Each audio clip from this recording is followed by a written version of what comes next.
ಇವತ್ತಿನ ನಮ್ಮ ವಿಡಿಯೋ ಒಂದು ಸಿಂಪಲ್ ಆದ ನೀರುಳ್ಳಿ ಸೊಪ್ಪಿನ ಕೋಸಂಬರಿಯ ಬಗ್ಗೆ. ಇದನ್ನು ಉತ್ತರ ಕರ್ನಾಟಕ, ಮಹಾರಾಷ್ಟ್ರ ಕಡೆ ಹೆಚ್ಚಾಗಿ ಮಾಡ್ತಾರೆ. ನೀರುಳ್ಳಿ ಸೊಪ್ಪಿನಲ್ಲಿ ತುಂಬಾ ತರದ ಹೆಲ್ತ್ ಬೆನಿಫಿಟ್ಸ್ ಇರೋದ್ರಿಂದ ಡಯಟಿಂಗ್ ಮಾಡುವವರು ಈ ರೆಸಿಪಿಯನ್ನು ಒಂದ್ಸಲ ಟ್ರೈ ಮಾಡಲೇಬೇಕು. ಇದನ್ನು ಕೋಸಂಬರಿ ಅಂತ ಅನ್ಬೋದು, ಇಲ್ಲಾಂದ್ರೆ ಸಲಾಡ್ ಅಂತಾನೂ ಕರಿಬಹುದು. ನಾನಿಲ್ಲಿ ಒಂದಿಷ್ಟು ಸ್ವಲ್ಪ ನೀರುಳ್ಳಿ ಸೊಪ್ಪನ್ನು ತೆಗೆದುಕೊಂಡಿದ್ದೇನೆ. ಇದನ್ನು ಸ್ವಚ್ಛವಾಗಿ ತೊಳೆದುಕೊಂಡು ರೆಡಿ ಮಾಡಿಟ್ಕೊಂಡಿದ್ದೇನೆ. ನೀವು ಇದಕ್ಕಿಂತ ಜಾಸ್ತಿ ನೀರುಳ್ಳಿ ಸೊಪ್ಪನ್ನು ತೆಗೆದುಕೊಂಡ್ರೆ ನಾನಿಲ್ಲಿ ತೋರಿಸಿದ ಬೇರೆ ಸಾಮಗ್ರಿಗಳನ್ನು ಸಹ ಜಾಸ್ತಿ ಹಾಕೊಳ್ಳಿ. ಮೊದಲಿಗೆ ನೀರುಳ್ಳಿ ಸೊಪ್ಪನ್ನು ಆದಷ್ಟು ಸಣ್ಣದಾಗಿ ಹೆಚ್ಚಿಕೊಳ್ಳೋಣ. ಈ ಸೊಪ್ಪು ಸ್ವಲ್ಪ ಜಾಸ್ತಿ ಘಾಟ್ ಇರೋದ್ರಿಂದ ನಾವು ಇದಕ್ಕೆ ಹಾಕುವ ಬೇರೆ ಸಾಮಗ್ರಿಗಳನ್ನು ಸಹ ಇದಕ್ಕೆ ಬ್ಯಾಲೆನ್ಸ್ ಆಗುವ ಹಾಗೆ ಹಾಕಬೇಕು. ನಾನಿಲ್ಲಿ 3 ಜನರಿಗೆ ಸಾಕಾಗುವಷ್ಟು ಕೋಸಂಬರಿಯನ್ನು ಮಾಡ್ತಿದ್ದೇನೆ. ಈ ನೀರುಳ್ಳಿ ಸೊಪ್ಪಿನಲ್ಲಿ ಏನೆಲ್ಲ ಬೆನಿಫಿಟ್ಸ್ ಇರ್ತದಂದ್ರೆ, ಇದು ನಮ್ಮ ಜೀರ್ಣಕ್ರಿಯೆಗೆ ತುಂಬಾ ಒಳ್ಳೆಯದು. ಹಾಗೇನೆ ಇದು ನಮ್ಮ ಇಮ್ಯುನಿಟಿ ಕೂಡ ಇಂಪ್ರೂವ್ ಮಾಡ್ತದೆ. ಸೊ ನಾನೀಗ ಕೋಸಂಬರಿಯನ್ನು ಮಾಡ್ತೇನೆ. ಈ ಹೆಚ್ಚಿಕೊಂಡ ನೀರುಳ್ಳಿ ಸೊಪ್ಪನ್ನು ಒಂದು ಬೌಲ್ಗೆ ಹಾಕೊಳ್ಳಿ.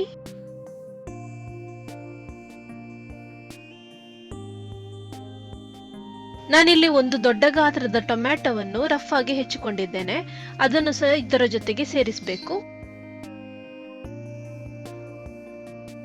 ನಿಮ್ಗೆ ಎಷ್ಟು ಖಾರ ಬೇಕೋ ಅದರ ತಕ್ಕ ಹಾಗೆ ಹಸಿಮೆಣಸನ್ನು ಈ ರೀತಿ ತುಂಡು ಮಾಡ್ಕೊಂಡು ಹಾಕಿ. ನನ್ನ ಹತ್ರ ಇಲ್ಲಿ ಸ್ವಲ್ಪ ಮೊಳಕೆ ತಂದ ಕಾಳುಗಳಿವೆ. ನಿಮ್ಮ ಹತ್ರ ಇದ್ರೆ ಹಾಕಿ, ಇಲ್ಲಾಂದ್ರೆ ಇದನ್ನು ಸ್ಕಿಪ್ ಮಾಡಬಹುದು. ಇದಕ್ಕೆ ನೀವು ನಿಮಗಿಷ್ಟವಾದ ಬೇರೆ ಯಾವುದೇ ಮೊಳಕೆ ತಂದ ಕಾಳುಗಳನ್ನು ಹಾಕಬಹುದು.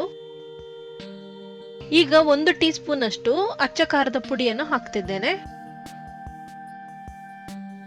2 ಟೀ ಸ್ಪೂನ್ ಅಷ್ಟು ಸಕ್ಕರೆಯನ್ನು ಹಾಕಿ, ರುಚಿಗೆ ತಕ್ಕಷ್ಟು ಉಪ್ಪನ್ನು ಸಹ ಹಾಕಿ. ಇವುಗಳೆಲ್ಲವನ್ನು ಹಾಕಿದ ಮೇಲೆ ಚೆನ್ನಾಗಿ ಬೆರೆಸ್ಕೊಳ್ಳಿ. ನಾವು ಈ ಕೋಸಂಬರಿಗೆ ಒಗ್ಗರಣೆಯನ್ನು ಕೊಡೋದಿಲ್ಲ. ಇದನ್ನು ಹೀಗೇನೆ ಪ್ಲೇನ್ ಆಗಿ ನಾವು ಸರ್ವ್ ಮಾಡ್ತೇವೆ. ಇದೆಲ್ಲವನ್ನು ಒಂದ್ಸಲ ಬೆರೆಸಿಕೊಂಡ ನಂತರ ಕೊನೆಯದಾಗಿ ನಿಂಬೆ ರಸವನ್ನು ಇದಕ್ಕೆ ಹಿಂಡಿ ಹಾಕಬೇಕು.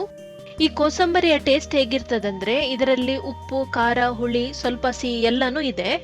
ನಿಮ್ಗೆ ಇದರಲ್ಲಿ ಇನ್ನೂ ವೇರಿಯೇಷನ್ಸ್ ಬೇಕು ಅಂದ್ರೆ ಹುರಿದ ನೆಲಕಡಲೆ ಬೀಜವನ್ನು ತರಿತರಿಯಾಗಿ ಮಿಕ್ಸಿಯಲ್ಲಿ ಪುಡಿ ಮಾಡ್ಕೊಂಡು ಹಾಕ್ಬೋದು. ಇಲ್ಲ ಅಂದ್ರೆ ಇನ್ನೊಂದು ಆಪ್ಷನ್ ಏನಂದ್ರೆ, ಕರಿದ ಅಥವಾ ಒಲೆಯ ಮೇಲೆ ಸುಟ್ಟ ಹಪ್ಪಳವನ್ನು ತುಂಡು ಮಾಡ್ಕೊಂಡು ಮಿಕ್ಸ್ ಮಾಡಬಹುದು. ಕೋಸಂಬರಿ ಈಗ ಸರ್ವ್ ಮಾಡ್ಲಿಕ್ಕೆ ರೆಡಿ ಆಗಿದೆ.